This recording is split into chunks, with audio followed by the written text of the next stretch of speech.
အားလုံးပဲမင်္ဂလာပါ English Club MM ကနေပြီးတော့ပြန်လည်ကြိုဆိုလိုက်ပါတယ်ဒီနေ့အတွက်လေ့လာစရာသင်ခန်းစာကတော့စိတ်ဝင်စားစရာပုံမြင်ဇာတ်လမ်းလေးတွေကိုနားထောင်ရင်ကိုယ့်ရဲ့ English စာ false game မှာ reading လို့ခေါ်တဲ့စာဖတ်စွမ်းရည် listening လို့ခေါ်တဲ့နားထောင်ခြင်းအင်္ဂလိပ်စာကိုနားလည်နိုင်စွမ်းတွေကိုတိုးတက်လာမှာဖြစ်ပါတယ်ဖတ်ပြတာလေးတွေကိုသေသေးချာချာနားထောင်ပေးပါဖြစ်နိုင်လို့ရှိရင်နှစ်ချက်လေးတက်ပြီးတော့အေးအေးဆေးဆေးနားထောင်ကြည့်ပေးပါအဆင်ပြေရင်တော့နှစ်ခါလောက်နားထောင်ကြည့်ပေးပါပထမတစ်ခါကိုတော့ကိုယ်တိုင်လိုက်ပြောမကြည့်ဘဲနဲ့စာအုပ်ပဲကြည့်ပြီးတော့နားထောင်ပေးပါနောက်တစ်ခေါက်ကိုတော့ကိုယ်တိုင်မှာနားထောင်ရင်လိုက်ပြီးတော့ပြောကြည့်ပေးပါနောက်ပြီးတော့ဖြစ်နိုင်ရင်စာအုပ်တစ်အုပ်နဲ့ရေးစရာဘောပင်လေးပဲဖြစ်ဖြစ်ဘေးနားမှာယူထားပြီးတော့ကိုမသိသေးတဲ့စကားလုံးတွေရဲ့ကိုထင်နေတဲ့အတန်ထွက်နဲ့တကယ်ကြားလိုက်ရတဲ့အတန်ထွက်နဲ့ကွဲလွဲမှုရှိနေတဲ့စကားလုံးလေးတွေကိုခြာရေးထားပြီးတော့အဓိပ္ပာယ်ကို dictionary ထဲမှာပဲဖြစ်ဖြစ် Google မှာပဲဖြစ်ဖြစ်ပြန်ရှာကြည့်ကြည့်ပါအဲ့ဒါဆိုလို့ရှိရင်တော့ vocabulary လို့ခေါ်တဲ့စကားလုံး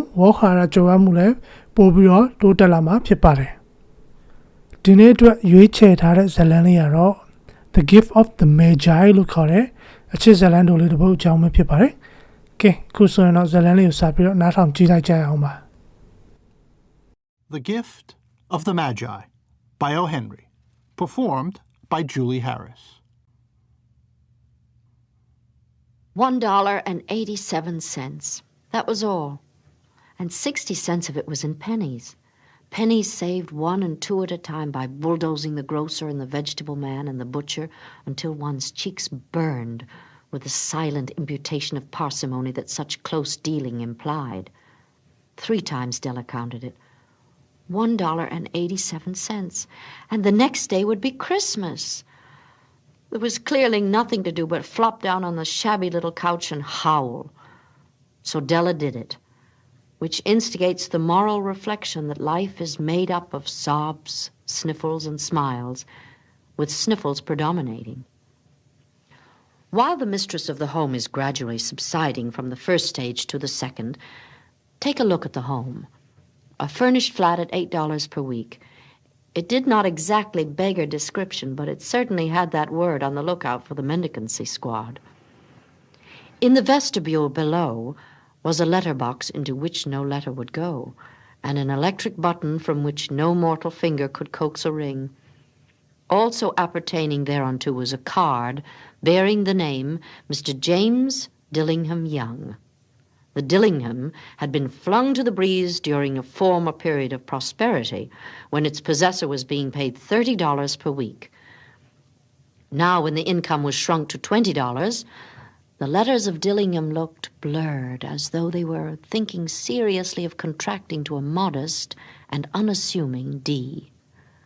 But whenever Mr. James Dillingham Young came home and reached his flat above, he was called Jim, and greatly hugged by Mrs. James Dillingham Young, already introduced to you as Della, which is all very good. Della finished her cry and attended to her cheeks with the powder rag. She stood by the window and looked out dully at a gray cat walking a gray fence in a gray backyard.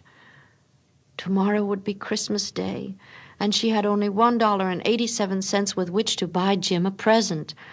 She had been saving every penny she could for months with this result. $20 a week doesn't go far. Expenses had been greater than she had calculated. They always are. Only $1.87 to buy a present for Jim. Her Jim. Many a happy hour she had spent planning something nice for him, something fine and rare and sterling, something just a little bit near to being worthy of the honor of being owned by Jim. There was a pier glass between the windows of the room. Perhaps you've seen a pier glass in an $8 flat. A very thin and very agile person may, by observing his reflection in a rapid sequence of longitudinal strips, obtain a fairly accurate conception of his looks. Della, being slender, had mastered the art. Suddenly she whirled from the window and stood before the glass. Her eyes were shining brilliantly, but her face had lost its color within 20 seconds. Rapidly, she pulled down her hair and let it fall to its full length. Now, there were 2 possessions of the James Dillingham Youngs in which they both took a mighty pride. One was Jim's gold watch that had been his father's and his grandfather's. The other was Della's hair, Had the Queen of Sheba lived in the flat across the air shaft, Della would have let her hair hang out the window some day to dry, just to depreciate Her Majesty's jewels and gifts. Had King Solomon been the janitor with all his treasures piled up in the basement, Jim would have pulled out his watch every time he passed just to see him pluck at his beard from envy. So now Della's beautiful hair fell about her, rippling and shining like a cascade of brown waters. It reached below her knee and made itself almost a garment for her. And then she did it up again nervously and quickly. Once she faltered for a minute and stood still while a tear or two splashed on the worn red carpet. On went her old brown jacket. On went her old brown hat. With a whirl of skirts and with the brilliant sparkle still in her eyes, she fluttered out the door and down the stairs to the street.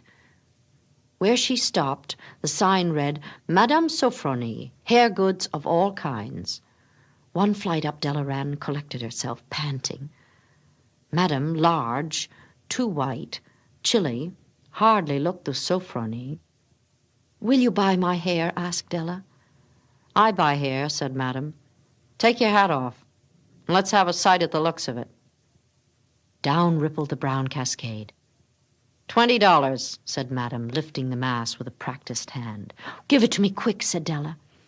Oh, and the next 2 hours tripped by on rosy wings. Forget the hashed metaphor.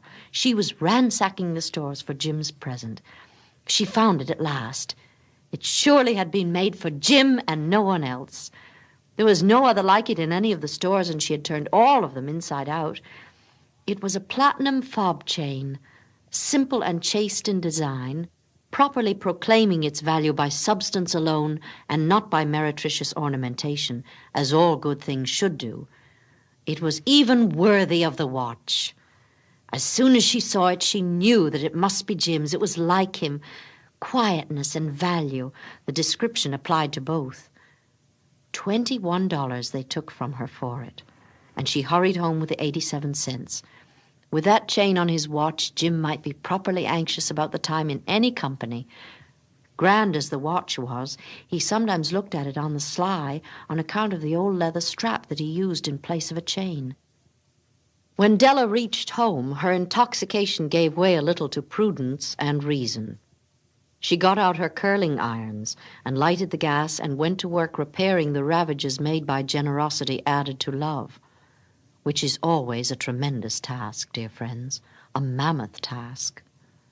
Within 40 minutes, her head was covered with tiny, close-lying curls that made her look wonderfully like a truant schoolboy. She looked at her reflection in the mirror long, carefully, and critically. If Jim doesn't kill me, she said to herself, before he takes a second look at me, he'll say I look like a Coney Island chorus girl. But what could I do? Oh, what could I do with $1.87? At 7 o'clock, the coffee was made, and the frying pan was on the back of the stove, hot and ready to cook the chops. Jim was never late. Della doubled the fob chain in her hand and sat on the corner of the table near the door that he always entered.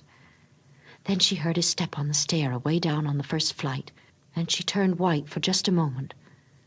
She had a habit of saying little silent prayers about the simplest everyday things, and now she whispered, Please, God, make him think I'm still pretty. The door opened, and Jim stepped in and closed it. He looked thin and very serious, poor fellow. He was only 22, and to be burdened with a family. He needed a new overcoat, and he was without gloves. Jim stopped inside the door as immovable as a setter at the scent of quail. His eyes were fixed upon Della, and there was an expression in them that she could not read, and it terrified her.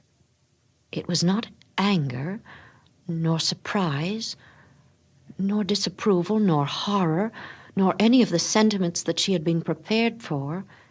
He simply stared at her fixedly with that peculiar expression on his face.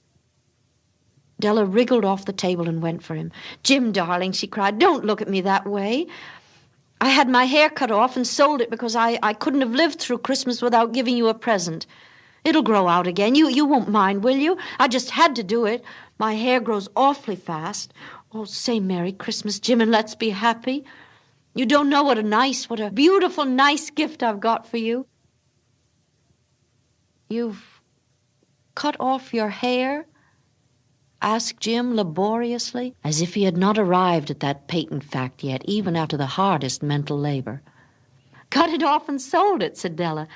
Well, don't you like me just as well anyhow? I'm me without my hair, ain't I? Jim looked about the room curiously. You say your hair is gone, he said, with an air almost of idiocy. Well, you needn't look for it, said Della. It's sold, I tell you. Sold and gone, too. It's Christmas Eve, boy. Be good to me, for it went for you. Maybe the hairs of my head were numbered, she went on with a sudden serious sweetness. But nobody could ever count my love for you. Shall I put the chops on, Jim? Out of his trance, Jim seemed quickly to wake. He enfolded his Della. For 10 seconds, let us regard with discreet scrutiny some inconsequential object in the other direction. $8 a week or $1 million a year. What is the difference? A mathematician or a wit would give you the wrong answer. The Magi brought valuable gifts, but that was not among them. This dark assertion will be illuminated later on. Jim drew a package from his overcoat pocket and threw it upon the table. Don't make any mistake, Dell, he said, about me. I don't think there's anything in the way of a haircut or a shave or a shampoo that could make me like my girl any less. But if you'll unwrap that package, you may see why you had me going a while at first. White fingers and nimble tore at the string and paper, and then an ecstatic scream of joy, and then, alas, a quick feminine change to hysterical tears and wails, necessitating the immediate employment of all the comforting powers of the lord of the flat. For there lay the combs, the set of combs, side and back, that Della had worshipped for long in a Broadway window. Beautiful combs, pure tortoiseshell, with jeweled rims, just the shade to wear in the beautiful vanished hair. They were expensive combs. She knew in her heart had simply craved and yearned over them without the least hope of possession. And now they were hers, but the tresses that should have adorned the coveted adornments were gone. But she hugged them to her bosom, and at length she was able to look up with dim eyes and a smile and say, "My hair grows so fast, Jim." And then Della leapt up like a little singed cat and cried, "Oh, oh!" Jim had not yet seen his beautiful present. She held it out to him eagerly upon her open palm. The dull, precious metal seemed to flash with the reflection of her bright and ardent spirit. "Isn't it a dandy, Jim? I hunted all over town to find it. You'll have to look at the time 100 times a day now. Give me your watch. I want to see how it looks on it." Instead of obeying, Jim tumbled down on the couch and put his hands under the back of his head and smiled. "Dell," said he, "let's put our Christmas presents away and keep 'em a while. They're too nice to use just at present. I sold the watch to get the money to buy your combs. And now suppose you put the chops on." The Magi, as you know, were wise men, wonderfully wise men, who brought gifts to the babe in the manger. They invented the art of giving Christmas presents. Being wise, their gifts were no doubt wise ones, possibly bearing the privilege of exchange in case of duplication. And here I have lamely related to you the uneventful chronicle of 2 foolish children in a flat, who most unwisely sacrificed for each other the greatest treasures of their house. But in a last word to the wise of these days, let it be said that of all who give gifts, these 2 were the wisest. Of all who give and receive gifts, such as they are wisest. Everywhere they are wisest. They are the Magi.